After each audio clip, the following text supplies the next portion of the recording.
말씀 보겠습니다. 오늘 말씀은 이사야 6장 1절에서 8절까지의 말씀입니다. 이사야 6장 1절에서 8절까지의 말씀을 우리 한 절씩 교독하면서 말씀을 보겠습니다. 우시야 왕이 죽던 해에 나는 높이 들린 보좌에 앉아 계시는 주님을 배웠는데 그의 옷자락이 성전에 가득 차 있었다. 그분 위로는 스랍들이 서 있었는데 스랍들은 저마다 날개를 6가지, 둘로는 얼굴을 가리고 둘로는 발을 가리고 나머지는 둘로는 날고 있었다. 그리고 그들은 큰 소리로 노래를 부르며 화답하였다. 거룩하시다, 거룩하시다, 거룩하시다. 만군의 주님, 온 땅에 그의 영광이 가득하다. 우렁차게 부르는 이 노랫소리에 문지방에 터가 흔들리고 성전에는 연기가 가득 찼다. 나는 부르짖었다. 재앙이 나에게 닥치겠구나. 이제 난 죽게 되었다. 나는 입술이 부정한 사람인데 입술이 부정한 백성 가운데 살고 있으면서 왕이신 만군의 주님을 만나 뵙다니. 그때 스랍들 가운데서 하나가 제단에서 숯을 집어 손을 나에게로 날아와서 그것을 나의 입에 대며 말하였다. 이것이 너의 입술에 닿았으니 너의 악은 사라지고 너의 죄는 사해졌다. 그때 나는 주님께서 말씀하시는 음성을 들었다. 내가 누구를 보낼까? 누가 우리를 대신해야 할 것인가? 내가 아뢰었다. 제가 여기에 있습니다. 저를 보내어 주십시오. 아멘. 여러분, 과거에 이제 일어났던 사건이나 일들을 돌이켜 생각하는 걸 이제 추억이라고 합니다. 나쁜 추억은 오늘을 살아가는 나를 좀 위축하게 만들기도 하고요. 좋은 추억들은 또 오늘을 살아가는 새 힘이 되기도 합니다. 가끔 우리의 삶의 이제 시간 속에서도 하나님 살아 계실까라고 하는 또 의심이 들 때가 있습니다. 그러나 지나간 시간의 추억은 하나님의 살아계심을 확인시켜 줍니다. 그래, 맞아. 과거에 하나님께서 우리의 삶에 이렇게 역사하셨지라고 하며 그 과거의 추억은 오늘을 힘겹게 살아가는 우리를 살려내기도 합니다. 그래서 이 오늘이라고 하는 이 시간은 과거로 흘러가는 모든 추억을 만드는 순간이다, 이렇게 말할 수도 있을 것 같습니다. 그러나 미래는 여러분, 우리는 알 수 있을까요? 미래는 인간 모두는 죽는다는 사실 외에 사실상 정해진 것이 없습니다. 그럼 우리가 미래를 본다면 여러분은 어떤 마음이겠냐 하는 겁니다. 여러분의 미래가 여러분에게 보여지고 알게 된다면 여러분은 어떻게 했냐 하는 거예요. 미래의 모습이 절망이라고 하는 순간을 여러분이 본다면 오늘을 살아가는 여러분의 삶이 어떻겠습니까? 절망일 겁니다. 왜냐하면 내 인생에 언젠가 어느 순간 시간이 한참이 지나 미래의 한 시점에서 내 삶은 절망이니 그것을 안 나는 오늘을 살아가는 것이 절망일 수밖에 없을 겁니다. 그래서 사실상 성경적 관점에서의 미래의 영역은 사실은 하나님의 영역이고 또 과거의 영역은 사람의 영역이다, 이렇게 볼 수 있습니다. 그래서 미래를 본다, 예언을 한다, 점을 친다 하는 것은 신적 영역을 침범하는 것입니다. 그렇지 않습니까? 성경 속에서도 내일 일을 염려하지 말라, 내일 일은 내일이 할 것이오 라고 기록되어 있죠. 그러니까 오늘을 살아가는 우리가 염려라고 하는 방식으로 내일에 대한 염려라고 하는 것들을 내 삶에 내 마음과 모든 것으로 장악해버린다면 그 미래라고 하는 그 시간을 하나님의 그 주권을 침범하는 것이 될 수도 있다, 이렇게 말할 수 있는 겁니다. 그러니까 성경의 시간 속에서 볼 때 이와 같다는 거죠. 그래서 사람의 영역은 과거라 그랬습니다. 그렇죠? 과거를 통해서 오늘을 보고 오늘의 삶이 내일의 삶이 되도록 이 과거의 삶을 비추어서 오늘을 살아가는 거죠. 그러면 우리의 삶의 이제 내일이 결정될 수도 있다, 이렇게 말할 수 있는 거죠. 그리고 우리는 많은 선택을 하면서 살아갑니다. 오늘 여러분들이 선택해야 될 수많은 선택이 있는데 한 500번 정도의 선택을 하고 살아간다고 이야기합니다. 그런데 우리의 선택은 사실상 나의 선택이라기보다 믿는 우리에게서는 그 선택의 순간은 사실 반응입니다. 무엇에 대한 반응일까요? 하나님의 말씀과 그분의 성품에 대한 반응입니다. 그것이 우리의 선택이죠. 그러니까 우리가 우리의 모든 생각의 기준이 이게 나라고 하는 것에서 출발해서 선택할 수 있지만 오늘 우리가 하는 모든 선택은 하나님의 성품과 하나님의 말씀과 그분일 수 있다는 거예요. 하나님, 나 오늘 이거 해도 될까요? 그런 의미에서 우리의 선택은 반응일 수 있다 하는 것이죠. 하지만 하나님께서 하나님의 영역인 미래를 보여주실 때가 있습니다. 보여주시지 않으면 안 되는 그 절박함 속에서 하나님께서 특정한 한 사람에게 그 미래를 보여주세요. 그게 누구예요? 오늘 성경에 있는 이사야에게 그 미래의 모습을 보여주세요. 그 미래의 모습을 보여주시면서 너의 미래가 이렇게 될 거다라고 하는 결론을 이야기해 주시는 것이 아니라 미래를 보여주시면서 오늘의 너의 삶이 이러했으면 좋겠다라고 하는 하나님의 비전과 도전이 있는 거죠. 그러니까 미래의 너의 삶은 심판일 수 있으나 오늘 너의 삶은 돌이켜야 한다 하는 것이 사실상 이 이사야 메시지이다라고 볼 수 있는 거죠. 하나님께서 이사야에게 환상을 보여주심으로 앞으로 일어날 일을 보여주셨어요. 그런 과정 가운데 오늘 6장이 이사야를 부르는 장면이죠. 그러니까 이 이사야가 소명을 받는 장면이 사실상 이사야 1장이 아니라 지금 6장에 나와 있다는 것이 좀 특징적이죠. 그런데 여러분, 우리가 알고 있는 게 뭐냐면 BC 740년경, 그러니까 지금으로부터 약 한 2800년 전의 이야기. 그러나 이 이사야의 입장에서는 오늘 하나님께서 이에게 말씀해 주시는 것은 언제의 일이에요? 미래의 일이죠. 그러니까 우리의 입장에서는 어때요? 이미 일어난 일이기에 과거의 일이 되는 거죠. 그러니까 우리는 여기에서 두 가지 시간의 시점에서 이 이야기를 이해할 수 있죠. 그러니까 지금의 시점에서 이사야를 보면 환상을 통해서 보여주신 그 이사야의 이야기는 이루어졌어요? 안 이루어졌어요? 이루어졌어요. 그렇죠? 다시 말해서 환상이라고 생각했을지도 몰라요. 그러나 그 환상이 우리의 지금의 오늘을 살아가는 우리가 이미 지나갔던 과거의 시간을 돌아볼 때 이루어진 일이죠. 그러니까 환상이라고 생각했던 그 모든 하나님의 말씀이 이루어졌어요. 현실이 되어진 것을 볼 수 있죠. 다시 말해 이사야에게 말씀하셨던 그 환상은, 그 말씀은, 하나님의 말씀은 행동으로, 역사로, 현실로 이어지더라는 거죠. 심지어 이사야를 통해서 예언한 메시아의 예언들이 성경 곳곳에 나오죠. 예수님께서 이 땅 가운데 오실 것이다 라고 하는 메시아의 예언도 750년이 지난 시점에서 성취되는 것을 볼 수 있죠.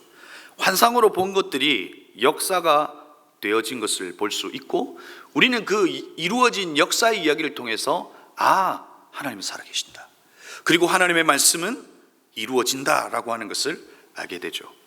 그런데 이사야의 입장에서 보면 난감한 거죠. 캄캄한 이 어두움의 시절을 보내고 있는 이스라엘 백성들에게 딱 한 사람에게 빛이 임하고 그 캄캄한 이스라엘의 현실을 보고 있는 이 이사야의 마음은 어떻겠냐는 거예요. 아무도 보지 못하는 그 이스라엘의 현실과 그리고 내일을 보고 있는 이사야의 마음은 어떻겠냐는 거예요. 와, 나만 하나님의 말씀을 들었어 라고 하고 기뻐했을까요? 저는 이사야의 표정이 어땠을까라고 하는 상상을 해봐요. 아마도 그의 얼굴은 낯빛은 어두웠을 거예요. 그는 하나님께서 그에게 특별하게 보여주시는 은혜가 있었지만 그 이스라엘의 미래를 미리 알고 있는 그 이사야의 마음은, 그리고 얼굴은 어둡고 힘들었을 것이다. 그래서 하나님이 그를 부르실 때 그 부르심 앞에 거부할 수밖에 없었을 것이다. 그런데 이사야는 어떤 선택을 하느냐 하는 거예요. 오늘 우리가 그것을 주목해 보아야 하고, 또 하나님께서 저와 여러분을 부르시고 또 어떤 삶의 자리로 우리를 인도하시는가, 그걸 한번 좀 살펴볼 필요가 있죠. 오늘 성경에 보면 1절과 4절에서는 하나님께서 그를 부르실 때의 상황과 상태를 이야기하죠. 때는 우시야 왕이 죽던 해가 되고요, 국가적으로는 가장 혼란스러운 시기죠. 그리고 옷자락은 성전에 가득 채웠고 6 날개를 가진 스랍 천사들이 거룩하다라고 막 외치면서 막 있는 것을 보게 되죠. 그러니까 1절과 4절까지 가득 채우다, 충만하는 단어가 몇 번 나오냐면 4번이 나와요. 그러니까 가득하다, 충만하다. 그러니까 이 1절과 4절까지의 내용 중에 우선 기억해야 될 건 뭐냐면 가득하다는 거예요. 무엇이 가득하냐면 하나님의 영광이 가득한 거예요. 그 이 상태 속에서 지금 하나님이 이 이사야를 부르고 있는 거죠. 그런데 이 장면은 이사야 2장에서 나오는 그들의 땅에 죄악이 가득하다라고 하는 표현과 대조를 이루죠. 그러니까 이 땅은 죄악으로 가득 차 있는데, 가득 찬 이곳에 하나님의 임재하심으로 하나님의 다스림과 온전히 그 땅을 채운 바로 그 상태를 하나님께서 보여주시고 이사야에게 말씀하시고 이사야를 부르고 있는 거죠. 자, 이때 주목해야 될 것은 이사야의 반응이에요. 그러니까 여러분 같으면 하나님께서 이 상황 가운데 부르실 때 어떤 반응을 보이겠냐고요. 오늘 이사야는 뭐라고 이야기하냐면, 나는 입술이 부정한 사람이요, 나는 입술이 부정한 백성 중에 거주하며 만군의 여호와이신 왕을 배웠음이라 하였느니라. 그 하나님의 엄청난 영광과 임재 앞에서 발견하는 자신의 모습이 뭐냐면 부정한 사람이라는 거예요. 아마도 이사야는 여러분 어떤 삶을 살았을까요? 정말로 막 죄악 가운데 막 그렇게 이스라엘 백성들과 같은 모습으로 살았을까요? 아니에요. 그 땅에서 보면 꽤 괜찮은 사람의 모습이었을 거예요. 그러나 그 하나님의 엄청난 임재와 거룩하심 앞에 자기가 엄청나게 부정한 사람이라고 하는 것을 깨닫게 되죠. 그러니까 자기 인식이 시작되는 거죠. 자기의 죄악을 보게 하시더라. 그리고 자기의 죄악을 보고 내린 결론은 나는 망하게 되었다. 하나님의 이 엄청난 거룩하신 빛 앞에, 거룩하심 앞에, 그 영광 앞에 나는 죽을 수밖에 없는 존재라고 하는 것을 깨닫죠. 아, 하나님, 난 망할 것 같아요. 나 죽을 것 같아요. 라고 하는 이야기를 하죠. 그런데 그때 하나님께서 어떻게 하시냐고요. 천사들 가운데서 제단에서 타고 있는 숯을 부집개로 집어서 그의 입술에 대고, 이것이 너의 입술에 닿으니 너의 악은 사라지고 너의 죄는 사해졌다. 그렇게 부정한 이사야를 뭐 하세요? 정결하게 하세요. 그를 정결하게 하시고 거룩하신 하나님과 소통할 수 있는 존재로 만들어버리죠. 그러니까 그 하나님의 속성이 거룩한데 부정한 이 이사야와 하나님은 소통할 수 있는 관계가 아니죠. 그래서 거룩하신 하나님이 이사야를 거룩히 함으로 하나님과 소통할 수 있는 관계로 회복시키는 것을 보죠. 그리고 그때 주님께서 말씀하시는 음성을 듣죠. 내가 누구를 보낼까라고 하나님께서 그에게 이렇게 말씀하세요. 저는 이 장면이 하나님께서 그를 부르시는 아주 인격적인 관계로서 이사야에게 질문하는 것 같지만, 저는 이 성경의 말씀은 약간 협박과도 같다는 생각도 들었어요. 왜냐하면 하나님의 그 엄청난 임재와 그 권위와 근접할 수 없는 그 하나님의 그 영광 속에서 하나님이 이런 질문을 하면 어느 누구도 아유 하나님 저 안 할 거예요 라고 말할 수 있는 사람이 있을까요? 내가 아뢰었다. 제가 여기에 있습니다. 저를 보내어 주십시오 라고 이사야는 대답하죠. 저는 이제 이 장면을 통해서 하나님께서 우리를 향한 부르심은 무엇일까? 그리고 하나님은 우리의 이 부르심 앞에서 우리를 어떻게 사용하실까 하는 거죠. 여러분, 우리의 삶에도 수없는 악순환이 있습니다. 여러분 스스로를 한번 딱 돌아보셨으면 좋겠어요. 나는 누구보다 여러분이 잘 아실 거예요. 내 삶에 패턴처럼 있는 악순환이 있다고요. 제가 한 실제 그 집사님에게 집사님 요건 좀 고쳤으면 좋겠다 하는 이야기를 했던 적이 있어요. 한 15년 전의 일이에요. 그 집사님 너무 좋으신데 항상 말끝을 꼬으세요. 목사님 찬양 인도하실 때 너무 은혜가 돼요. 그런데 전문성은 없는 것 같아요. 막 이런 거예요. 그죠? 집사님 너무 헤어스타일도 괜찮고 막 그런데 입술은 지잡아 먹은 것 같아요. 이런 약간 항상 뒤를 꼬아서 이렇게 마음을 이렇게 힘들게 만들어 버리는 그런 게 있더라고요. 집사님도 잘 인식하지 못했던 것 같아요. 그러니까 우리의 삶의 모습 속에서 마치 패턴처럼 흘러가고 있는 것들이 있다니까요. 근심이나 염려의 방식과 내 삶에 일어나는 어떤 문제 앞에 대응하는 내 모습의 패턴도 있다니까요. 어떤 사람은 문제 앞에 도피해버리고 도망가버리는 사람이 있어요. 어떤 사람은 주저해버리는 사람이 있어요. 어떤 사람은 직면하는 사람이 있어요. 어떤 사람은 그 문제 앞에 그것을 타인의 문제로 돌리는 것들이 있어요. 근데 그것이 나에게 패턴으로 있을 수 있다는 거예요.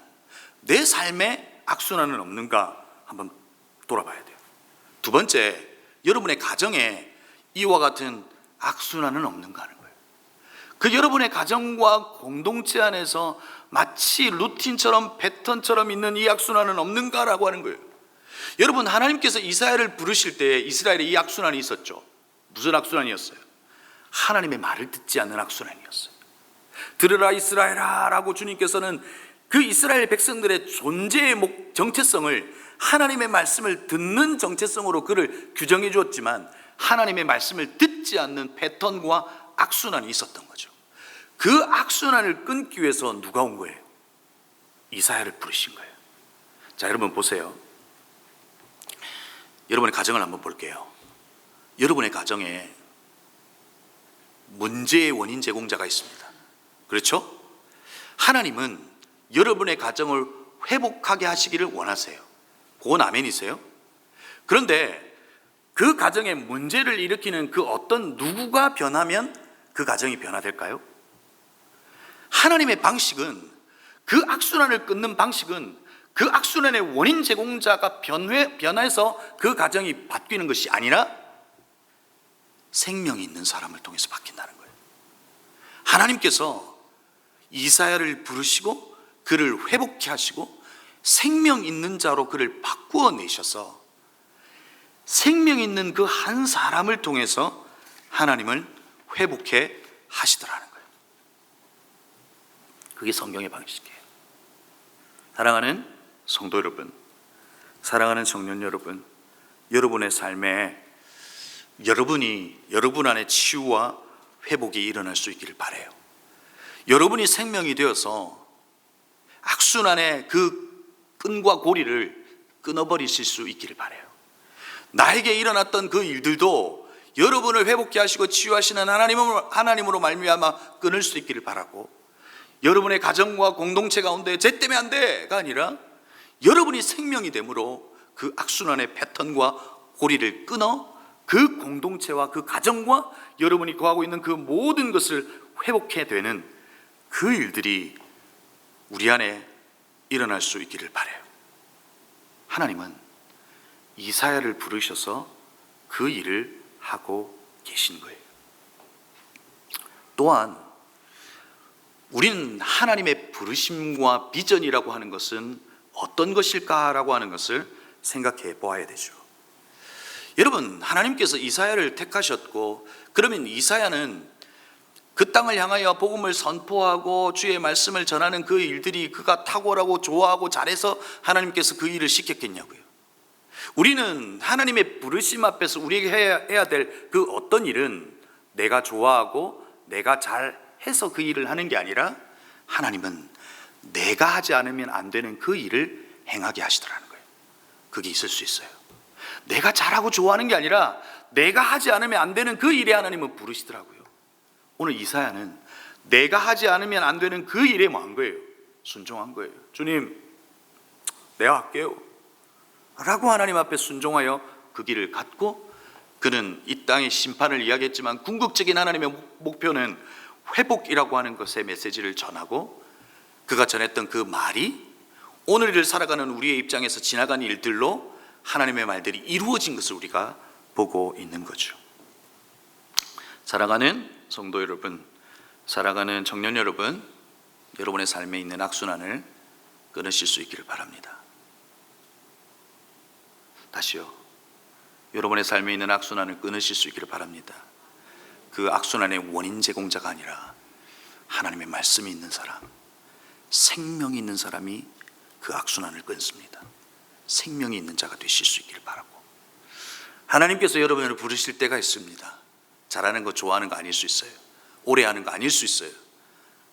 난 능력이 없지만 내가 하지 않으면 안 되는 그 일에 하나님의 부르심이 있을 때, 하나님 저를 보내어 주소서라고 하는 아름다운 순종이 우리에게 있을 수 있기를 바라요. 그럴 때 여러분을 부르셔서 하나님은 회복케 하실 거예요. 여러분을 부르셔서 여러분을 통하여 하나님께서는 회복케 하시고 하나님이 하나님이시라고 하는 것을 여러분의 삶을 통해서 증명해 보이실 것이다. 그 일들이 저와 여러분의 삶에 일어날 수 있기를 바랍니다. 우리 시간 함께 기도하기를 원합니다. 말씀을 기억하며 기도하십시다. 하나님께서 이사야를 부르셨고 저와 여러분도 부르실 겁니다. 하나님께서 우리에게 어떤 일을 시키실 때 그 일의 방향은 회복일 가능성이 높습니다. 그리고 하나님께서 우리를 부르셔서 그 일들을 시키실 때는 그 자리에서 생명이 되기를 원하실 겁니다. 그래서 하나님의 방식은 우리를 주의 말씀과 복음으로 회복시켜 주세요. 우리를 거룩하고 정결한 존재로 바꾸어 내셔서 생명을 가진 자가 회복하는 일들을 하게 하실 거다. 또한 하나님의 부르심은 내가 잘하는 거, 좋아하는 거, 오래 하는 거 뭐 이런 거 아닐 수 있어요. 내가 하지 않으면 안 되는 그 일, 그것을 바라보면 눈물이 있는 그곳, 그걸 여러분에게 부르실 거예요. 그 부르심의 사인 앞에 순종할 수 있기를 바라요. 그럴 때 이사야가 그 땅의 회복의 메시지를 전했던 것처럼 여러분도 여러분이 거하는 곳에서 부르심의 자리에서 회복케 하는 자로 설 수 있을 거라고 믿습니다. 이 시간 함께 말씀을 기억하며 하나님 나를 사용하여 주옵소서 기도하시고, 두 번째로 기도하고 싶은 것은 또 오늘 시간 우리 다음 세대들이 있는데 우리 청년 세대를 두고 기도했으면 좋겠습니다. 하나님, 이 청년들이 하나님을 확정하게 해주시고 그분의 말씀이 진리라고 하는 그 사실 앞에 하나님의 말씀을 확신하게 하시고 그들의 삶의 자리에서 하나님의 나라가 확장되어지게 하여 주옵소서. 그들의 인생에 주어지는 수많은 일들 앞에 흔들리고 또 넘어지고 하지만 감정을 붙드는 이들이 아니라 주의 말씀을 붙드는 우리의 다음 세대가 되게 해달라고 우리 청년들을 두고 좀 기도해 주시고요. 그리고 여러분이 가져오신 기도의 제목을 가지고 간절하게 좀 기도하시고, 그리고 내일 주일 모든 예배 가운데 이사야가 경험했던 그 하나님의 영광, 하나님의 가득 채우심을 경험하는 자리가 되게 하여 주옵소서라고 합심으로 함께 기도하시겠습니다.